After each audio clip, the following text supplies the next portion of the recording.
पश्चिम विधानसभा में, जमशेदपुर पश्चिम विधानसभा में भाजपा के कमल को खिलने ही नहीं देना चाहता। अगली बार भी नहीं खिलने दिया, इस बार भी षड्यंत्र किया है।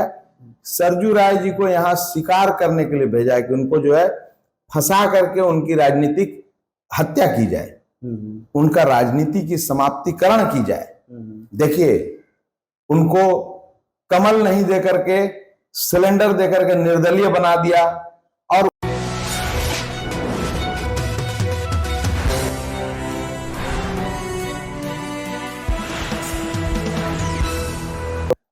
नमस्कार, मैं दीपक विशाल और आप देख रहे हैं बिग न्यूज 9। चूंकि झारखंड में विधानसभा चुनाव अपने चरम पे है और विधानसभा चुनाव को लेकर के तमाम प्रत्याशी जनता के बीच में जा रहे हैं और अपने अपने स्तर से जनता को रिझाने के प्रयास में लगे हुए हैं। चूंकि इसी कड़ी में हम जमशेदपुर में हैं और जमशेदपुर पश्चिमी से हमारे साथ मौजूद हैं निर्दलीय प्रत्याशी है जितेंद्र सिंह, और जिनसे हम चर्चा करेंगे और समझेंगे कि इनका क्या मुद्दा है और किन मुद्दा को लेकर के ये चुनाव लड़ना चाहते हैं। बहुत बहुत स्वागत है जितेंद्र। धन्यवाद दीपक जी।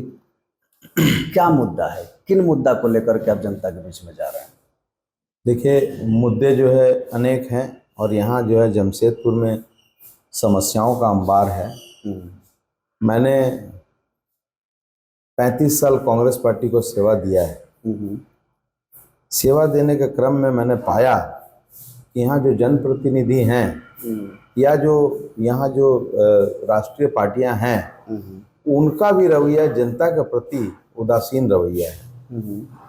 वो जनता के हितों की भारी अनदेखी करते हैं। उनको जनता से कोई लेना देना नहीं है, सिर्फ और सिर्फ पर्सनल इंटरेस्ट में वो काम कर रहे हैं। कोई पब्लिक इंटरेस्ट से लेना देना नहीं है। आप देखिए, जमशेद जी नासरवान जी टाटा, उन्होंने जब भारत गुलाम था, अंग्रेजों के अधीन था भारत, तब ये सपना देखा था कि एक ऐसा शहर होगा जहां हम अपने लोगों को वर्ल्ड क्लास व्यवस्था देंगे। आपको मैं बता दूं, पिछले दिनों से, कुछ दिनों से मैं देख रहा हूं यहाँ की स्थिति को, तो ये महसूस करता हूं कि यहाँ के जनप्रतिनिधि जो है वो सिर्फ और सिर्फ टाटा कंपनी और प्रशासन इसकी दलाली में लगे हैं और उनको जनता से कोई लेना देना नहीं है। जनता के तकलीफों से, जनता की समस्याओं से, इन सारे विषयों पे संवेदनहीन है। जब इनका मैंने दिन प्रतिदिन जो इनका रवैया देखा, तो मुझे लगा कि इसके लिए संघर्ष करना चाहिए, लड़ना चाहिए और इन सारे लोगों को बेनकाब करना चाहिए। आप देखिए, कोई 5 साल में एक बार चुनाव लड़ता है, मैं 6 महीने में दोबारा लड़ रहा हूँ चुनाव, और सिर्फ मुझे कोई रुपया नहीं कमाना, कोई मंत्री मुख्यमंत्री नहीं बनना, लेकिन जनता के साथ हो रहे अन्याय के खिलाफ ये मेरा सत्याग्रह है, धर्म युद्ध है। देखिए, लोकसभा में भी मैंने कहा था कि लोग, जेएमएम जो है बीजेपी के साथ मैच फिक्स करके चुनाव लड़ रही थी, डमी प्रत्याशी दी थी। आज सेम चीज विधानसभा में है। एक भाजपा का बड़ा चेहरा इस पश्चिम विधानसभा में, जमशेदपुर पश्चिम विधानसभा में भाजपा के कमल को खिलने ही नहीं देना चाहता। अगली बार भी नहीं खिलने दिया, इस बार भी षड्यंत्र किया है। सरजू राय जी को यहां शिकार करने के लिए भेजा है कि उनको जो है फंसा करके उनकी राजनीतिक हत्या की जाए, उनका राजनीति की समाप्तिकरण की जाए। देखिए, उनको कमल नहीं देकर के, सिलेंडर देकर के निर्दलीय बना दिया और उनको षड्यंत्र करके ये तैयारी की गई है कि किसी न किसी तरह से कमल के लोग नहीं जीते और फिर वही खूनी पंजा जीते। आप सोचिए, ये तो भारतीय जनता पार्टी को सोचना चाहिए कि वो कैसे नेताओं के कंधों पे चल रही है जो उनके ही लोगों को हरा करके और खूनी पंजे को जिताना चाहती है। आप देखिए, मैंने देखा, मैं भी कांग्रेस में था, मुझे महसूस हुआ कि जो लोग कांग्रेस में हैं वो कांग्रेस के सिद्धांतों के साथ भारी अनदेखी कर रहे हैं। उनको कांग्रेस की सिद्धांत और जनता के प्रति उनका रवैया बहुत उदासीन है। तब मैंने तय किया कि लगता है पंजे को खूनी बना दिया है लोग, तो मैं लड़ रहा हूं इलेक्शन जनता की समस्याओं के लिए। आप देखिए गैर कंपनी क्षेत्र में पानी की भारी किल्लत है। पूरा जमशेदपुर शहर पश्चिम विधानसभा का मानगो ब्रिज और मानगो पूरा जाम से त्रस्त है। लोग यहाँ के त्राहिमाम कर रहे हैं, लेकिन जनप्रतिनिधि जो यहाँ स्वास्थ्य मंत्री रहे पूरे 5 साल, उनके अंदर कोई संवेदना नाम की चीज नहीं है। आप देख लीजिए, वो ड्रामाबाजी करने के लिए फ्लाईओवर बनवा रहे हैं। उस फ्लाईओवर के नीचे अभी पाइपलाइन का काम होना है, लेकिन वो सिर्फ और सिर्फ चुनावी लाभ लेने के लिए जल्दी जल्दी पिलर खोदवा के उठा रहे हैं। हमको तो लगता है वो पिलर भी धोखा दे रहे हैं जनता को, क्योंकि बेसिक चीजें यदि नहीं हो रही है और आप बोल रहे हैं कि हम ऊपर टांग देंगे छत, ये तो संभव नहीं है भैया। लेकिन बन्ना गुप्ता तो ये कहते हैं कि हमने अस्पताल बनवाए हैं, नया अस्पताल का शिलान्यास करके अस्पताल भी किया है। अस्पताल का ऐसा है, देखिए जो एमजीएम अस्पताल है वो कराह रहा है। उनके घर से 2 किलोमीटर की दूरी पर सरकारी अस्पताल है, महात्मा गांधी मेमोरियल अस्पताल, और इस पूरे कोल्हान का सबसे बड़ा अस्पताल है। उसकी व्यवस्था यदि आप जा करके देखेंगे ना, तो आपको लगेगा कि यहाँ आदमी जो जाता है वो मरीज बच के आएगा या मर जाएगा। अभी कल की एक घटना है, एक बच्चा का, एक लड़का था संकोसाई में, उसका सर में चोट लग गया था। वो अब गया इमरजेंसी में इलाज करने, उसको कोई इलाज नहीं मिला। वहां से वो लोग रांची रेफर किए, उसकी डेथ हो गई। तो आए दिन ये कहानियां हो रही हैं यहाँ, लेकिन स्वास्थ्य मंत्री सिर्फ और सिर्फ अपना स्वास्थ्य देख रहे हैं। उनको झारखंड का स्वास्थ्य से कोई लेना देना नहीं है, और झारखंड वासियों के स्वास्थ्य से कोई लेना देना नहीं है। उनका स्वास्थ्य, उनके बच्चे का स्वास्थ्य, उनकी पत्नी का स्वास्थ्य, उनके भाई का स्वास्थ्य, उनके भतीजे का स्वास्थ्य, और उनको किसी से लेना देना नहीं है। आप देख लीजिए पिछले दिनों नगर निगम चुनाव के लिए जिन जिन लोगों ने सिर्फ बेचारे इतने कहे कि मैं चुनाव लड़ूंगा, उन सारे लोगों को जेल यात्रा तक करनी पड़ी। कुछ लोगों का तो घर तक गिरा दिया गया। तो आप समझ सकते हैं कि कितनी स्वास्थ्य यहाँ का देखभाल कर रहे हैं। जनता को चाहिए ऐसे लोगों को मुंहतोड़ जवाब देना। आप देखिए यातायात पुलिस मानगो की सड़कों पर बैरिकेटिंग करके दिन भर डकैती कर रही है, दिन भर लूट मचाई हुई है। क्या क्या तमाशा है। जो जिम्मेदार लोग हैं उनको वो दिखता नहीं। इससे पहले भी बीजेपी सत्ता में रही है, रघुवर दास मुख्यमंत्री रहे जी। उसके बाद फिर ये आपके हेमंत सोरेन आए। क्योंकि जितने भी अब तक चंपई सोरेन भी कोल्हान से हैं, यहाँ के जो बड़े बड़े लीडर से रघुवर दास भी यहीं से हैं। इतने चीज होने के बाद जो भी व्यवस्थाएं यहाँ है वो जमशेदपुर टाटा नगर की दी हुई है, जमशेद जी की दी हुई है। यहाँ विकास के नाम पर जो आपके क्षेत्र में ग्रामीण क्षेत्र आता है, जो पश्चिमी में, हम चूंकि हमारी टीम अभी घूम रही थी वहाँ, तो हमने देखा कि वो गरीब बस्तियां हैं और ऐसे ग्रामीण क्षेत्रों में जहाँ मूलभूत सुविधाएं तक नहीं है, बिल्कुल नहीं है सर, निकासी तक नहीं है, बिल्कुल नहीं है। तो ये कैसे होगा? मैंने देखिए कैसे, मतलब ये जो यहाँ के जनप्रतिनिधि हैं, स्पेशल जो बन्ना गुप्ता हैं, वो यहाँ सिर्फ और सिर्फ जनता को मूर्ख बना रहे हैं।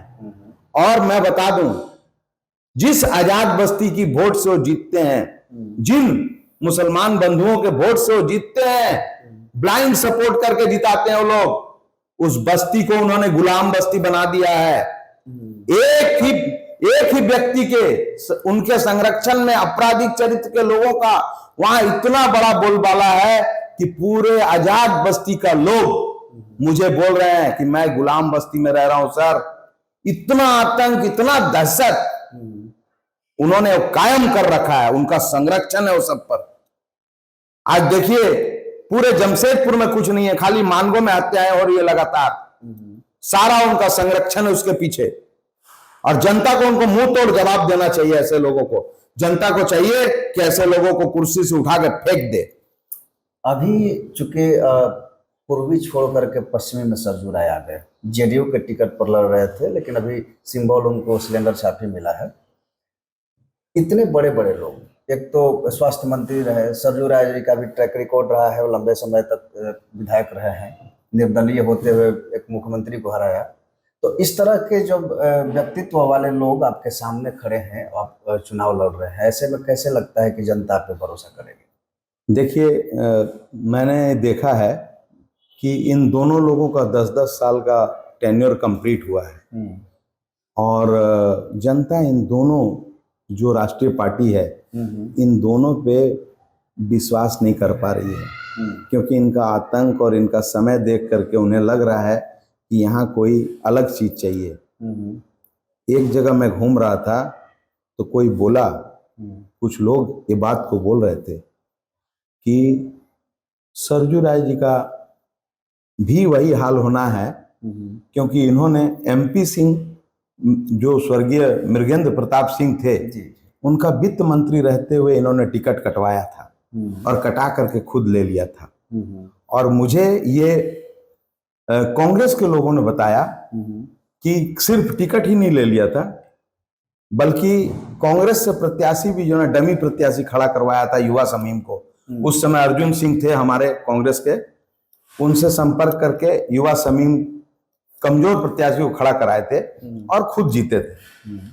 तो एक जगह चर्चा हो रही थी तो वो लोग बोले कि सरजू राय को स्वर्गीय मृगेंद्र प्रताप सिंह का आत्मा इनका पीछा कर रही है। अच्छा। इनका भी वही हाल होगा, जैसे उनका ललटेन लेकर के हुआ, इनका सिलेंडर लेकर के होगा। एक और निर्दलीय प्रत्याशी हैं अभी पश्चिमी से, विकास सिंह, वो भी काफी चर्चा में चल रहे हैं। क्या लगता है कि आप उनको जवाब दे पाएंगे? इस विषय में मेरा ज्यादा बोलना ठीक नहीं रहेगा। जनता जो है ना, कुछ जनता में चर्चाएं चल रही हैं। देखिए, यहाँ तिकड़ी हैं, महामहिम का, रघुवर दास जी का, बन्ना गुप्ता जी का और ढुल्लू महतो जी का, और वो तिकड़ी के जो है वो सिपाही हैं विकास जी, उनको जो है माने डैमेज करने के लिए भेजा गया है, डैमेज कंट्रोल। तो अब इसके लिए हमसे ज्यादा वही अच्छा बताएंगे और जनता में ये वायरल है पूरा। लेकिन जब हम उनका इंटरव्यू कर रहे थे तो काफी खुल के अपने विचार रख रहे थे, बन्ना गुप्ता के खिलाफ भी या फिर सरजू। देखिए, असल में क्या है ना, देखिए हम लोग के साथ एक माने चुनाव में कई प्रकार के लोग मैदान में आते हैं। बिल्कुल। कुछ लोग जो है सैद्धांतिक लड़ाई लड़ने आते हैं, कुछ लोग मैच फिक्स करके आते हैं। तो मैं तो मैच फिक्सिंग के खिलाफ लड़ रहा हूँ और मेरी संघर्ष लगातार जारी रहेगी। कौन क्या कर रहा है उससे हमको कोई लेना देना नहीं है, जनता सब समझ रही है। एक गाना है ना, ये पब्लिक है सब जानती है, तो मुझे लगता है कि पब्लिक से अच्छा कोई नहीं जानता। अगर जनता आप पे भरोसा करती है और चुन के विधायक बनाती है, तो किन मुद्दों पर आप सबसे ज्यादा फोकस करेंगे जो कि आपको लगता है कि ये प्रभावी होगा और यहाँ की जनता उससे लाभान्वित होगी? पहला मुद्दा है जो जाम से त्रस्त है, मानगो और मानगो ब्रिज, उसको अविलंब उसको मुक्त कराएंगे। मानगो चौक और बस स्टैंड चौक में लाइट सिग्नल लगाने से ये जाम फ्री हो जाएगा। उसके बाद बस स्टैंड चौक पर जो टाटा कंपनी की गाड़ियों का लोड है उसको यदि कहीं डाइवर्ट भी किया जाए तो भी उससे कुछ रिलीफ मिलेगा। तो पहला प्रयास तो इस जाम से मुक्तिकरण का होगा। दूसरा प्रयास होगा जो यातायात पुलिस रोड पर डकैती कर रही है उससे अविलंब मुक्त कराऊंगा। तीसरा प्रयास होगा जो पानी की प्यास, जो यहाँ की जनता आजादी के बाद से प्यासी है, गैर कंपनी क्षेत्र में चांडिल डैम से पाइपलाइन का बिछवा करके हर घर को प्रचुर मात्रा में पानी दिलाने का जिम्मा मेरा है। मैंने 21 पॉइंट लिखा है। इसके बाद भी यहाँ जो ऑटो चालक बंधु हैं मेरे, बेचारे गरीबी की मार झेल रहे हैं, उनके पास लाइसेंस नहीं है, गाड़ियों का फिटनेस नहीं है, टैक्स फेल है। सारे लोगों को भ्रष्टाचार मुक्त आपको फ्री में लाइसेंस बनवाएंगे। जो सरकारी फीस है वो लगेगा, अभी 6,065 रुपया लगता है भैया, खुलेआम चल रहा है बाजार में। 6,065 दीजिए, लाइसेंस बना के लीजिए। अच्छा। जिसके पास नहीं है वो बेचारा नहीं बना पाता। मैंने तय किया है कि कैंप लगा करके टेम्पू चालकों को और जितने भी हमारे ड्राइवर बंधु हैं उनका लाइसेंस सिर्फ और सिर्फ सरकारी जो फीस है वो जमा करा के बनेगा। कैंप लगा करके गाड़ियों का जिनका फिटनेस और टैक्स फेल है, मैं सरकार पे दबाव दे करके उन सारे चीजों को माफ कराऊंगा। और होल्डिंग टैक्स जो यहाँ बहुत बड़ा विषय है, होल्डिंग टैक्स और उस पर पेनाल्टी, यदि नई सरकार जो आएगी उनका मैं जीना हराम कर दूंगा जब तक हमारे मुद्दों पर जनता के मुद्दों पर वो काम नहीं करेगी। मेरा संघर्ष तब तक जारी है जब तक जनता के साथ अन्याय होता रहेगा, जितेंद्र सिंह लड़ता रहेगा। आखिर में आप जनता से क्या अपील करना चाहेंगे, क्योंकि वही सब डिसाइड करती है, वही जिताएगी और वही वोट करेगी, तो उससे क्या अपील करेंगे? जनता से अपील यही करेंगे कि भटकाव की राजनीति से ऊपर उठिए और अपनी वोट की चोट से अपने भाग्य का निर्माण कीजिए, जमशेदपुर के निर्माण कीजिए। आप देख लीजिए, मैंने बैलगाड़ी से नॉमिनेशन इसलिए किया, जमशेदपुर में कोई भी फ्लाइट का सर्विस नहीं है। रेल जो है वंदे भारत को चलाने के नाम पे सुपर फास्ट और एक्सप्रेस को 2-2 घंटा 3-3 घंटा डिले किया जा रहा है। कोई बस फास्ट सर्विस बसेस का नहीं है। रोड पर चलना मुश्किल है तो आप कहां से फास्ट चलेंगे? आप किस दिशा में ले जा रहे हैं जमशेदपुर को? जमशेदपुर को बैलगाड़ी से पीछे के युग में ले जा रहे हैं। मैं चाहता हूं जमशेदपुर का जो पुराना इतिहास रहा है कि ये मिनी बॉम्बे है, मेट्रोपॉलिटन सिटी है, इसकी इमेज को मैं गिरने ना दूं। यहाँ की व्यवस्था को इतनी सुदृढ़ करूं कि लोग बोले कि नहीं, कोई आया जो यहाँ परिवर्तन करके दिखाया। मैं हर पॉइंट पर, अपने हर विषयों पर बिंदुवार क्रमवार काम करके जनता के लिए, जनता के हित में काम करना चाहता हूं। एक बार चुनाव चिन्ह के साथ बता दीजिए। हमारा क्रमांक 19 नंबर है, ट्रक छाप निशान है, और आपको यदि ठीक लगे तो जितेंद्र सिंह को वोट कीजिए। बहुत बहुत धन्यवाद जी। तो हमारे साथ है जितेंद्र सिंह, जो कि जमशेदपुर पश्चिमी से निर्दलीय प्रत्याशी हैं। लंबे समय से संघर्ष किया है इन्होंने राजनीति में, और चूंकि अब आपके सामने है तो ये जनता सब जानती है और जनता को ही डिसाइड करना है कि वो किसे चुन करके विधानसभा में पहुंचाती है। ऐसे तमाम खबरों को हम लेकर के आते रहेंगे। आप बने रहिए बिग न्यूज़ 9 के साथ और देखते रहिए। नमस्कार।